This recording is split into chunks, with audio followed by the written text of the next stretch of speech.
Welcome to this EWRB Electrical Service Technician Training course. I'm Aria, an electrical tutor working with Roy. In this course, I'll guide you through all the topics covered in the EWRB Electrical Service Technician Exam Teaching Guidelines.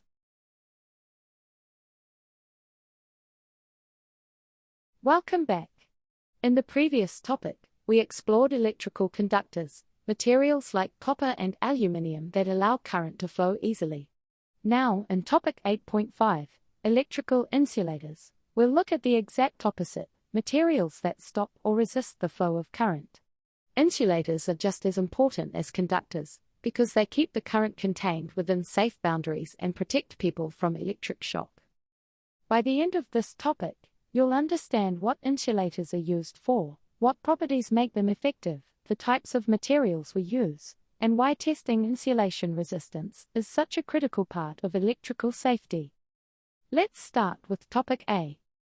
Topic A, the purpose of insulating materials.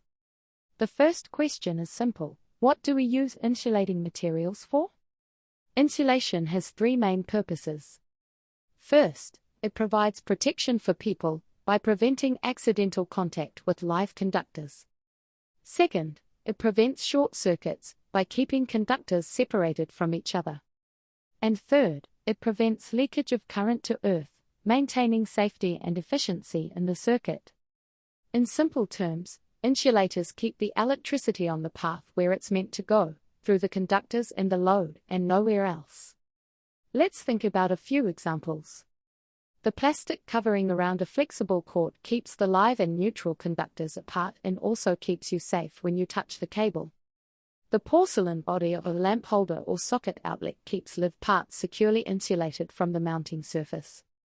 And the varnish coating on motor windings stops the turns of wire from short-circuiting inside the stator. So wherever electricity flows, insulation plays a critical role in containing it safely. Topic B. Properties of an ideal insulator. Now let's move to Topic B, where we talk about the properties that make a good insulator.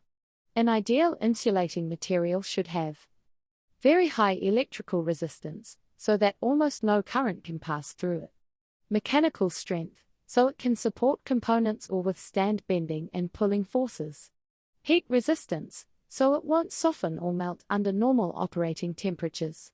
Chemical stability, so it won't react with moisture, oil, or cleaning agents. And it should be durable, lasting for years without cracking, breaking, or absorbing moisture. The choice of insulator depends on whether it's used for flexible cords, rigid supports, or high-temperature appliances. For flexible cords, we use materials like PVC, rubber, or neoprene, which can bend repeatedly without breaking. For rigid supports, such as switch bases or distribution boards, we use ceramics, fiberglass, or bakelite. And in high-temperature areas, for example, inside ovens or heating elements, we use materials like mica, glass, or ceramic, because they maintain their insulating strength even when very hot. If you ever look inside a toaster, you'll see thin mica sheets separating the glowing elements from the metal frame. That's insulation doing its job under extreme heat. Topic C. Advantages and disadvantages of common insulating materials. Now let's continue with Topic C, where we compare the advantages and disadvantages of the materials we just mentioned. Let's start with rubber. Natural rubber is flexible, strong, and provides excellent insulation, but it can deteriorate with age, sunlight, or oil. That's why modern flexible cords now use synthetic rubbers like neoprene or PCP, which resist oil, petrol, and heat much better. PVC, which stands for polyvinyl chloride, is now one of the most widely used insulators. It's cheap, flexible, moisture-resistant, and easy to mold into cable sheaths. However, PVC hardens over time in very hot conditions and gives off toxic fumes if it burns. Plastics in general are excellent for light-duty applications like plugs, sockets, and appliances, but they can soften if overheated. Ceramics, such as porcelain or steatite, are extremely heat-resistant and mechanically strong, which is why they're used in lamp holders, fuses, and high-temperature terminals. Their main disadvantage is that they're brittle, If dropped, they can crack or shatter. Glass and mica can handle very high temperatures and are good electrical insulators, but they're fragile and not suitable for flexible applications. Oils are used as insulating fluids in transformers and switchgear because they prevent arcing and help remove heat. So, when choosing an insulator, we have to balance electrical performance, mechanical strength, flexibility, temperature range, and cost. Topic D. The importance of insulation resistance. Let's move on to topic D, insulation resistance and why it's so important. Even the best insulating material can deteriorate over time. Heat, moisture, dust, and vibration can all reduce its resistance and allow small leakage currents to flow where they shouldn't. If this continues, it can lead to electric shock, equipment failure, or even fire. That's why we test insulation resistance during installation and maintenance. It tells us how healthy the insulation still is.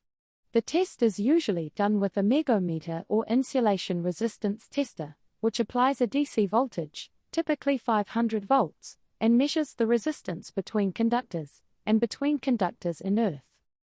For most equipment, the minimum acceptable insulation resistance is 1 megohm. If the reading is lower, it means the insulation is damaged or contaminated. In an exam, you might be asked something like, what does a low insulation resistance reading indicate? The correct answer would be, possible breakdown of insulation or moisture contamination. So always remember, high insulation resistance means safety and reliability.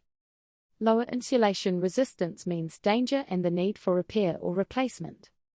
Topic E. Identifying suitable insulators for various applications. Finally, let's talk about topic E, selecting the right insulator for the job. In electrical work, not all insulators are equal. Different environments require different materials. For portable tools and flexible cords, we use PVC or rubber insulation, often with extra sheathing to resist oil or abrasion. For fixed wiring in buildings, we use thermoplastic sheathed cables, TPS for example, because they're durable and easy to install. For high-temperature equipment like ovens, irons, or toasters, we use mica or ceramic insulators. For supporting overhead lines, we use glass or porcelain because they can withstand weather, mechanical stress, and ultraviolet light. In motors and transformers, the windings are coated with enamel varnish or impregnated paper to keep the turns insulated.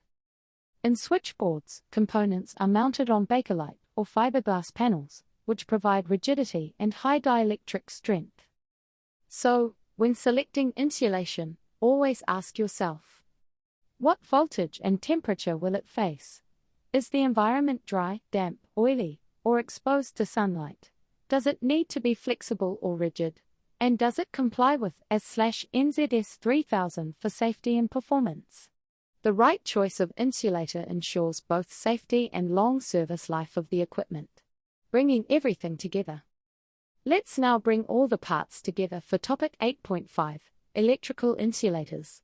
We started by understanding that insulation keeps electrical energy confined within the conductors and prevents electric shock, short circuits, and leakage to earth. We looked at the properties of a good insulator: high resistance, strength, durability, and heat resistance. We compared materials like rubber, PVC, plastics, glass, mica, and ceramics, noting their strengths and weaknesses. We discussed how insulation resistance testing helps us detect faults before they become dangerous. And finally, we looked at selecting suitable insulating materials for different applications, from flexible cords to high-temperature appliances.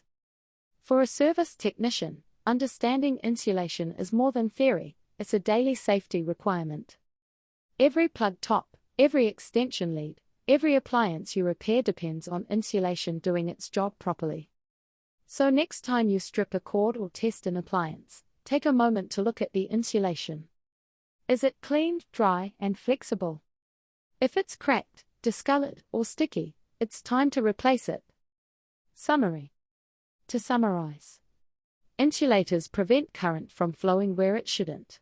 A good insulator has high resistance, strength, and durability. Common insulating materials include rubber, PVC, plastic, glass, mica, and ceramics.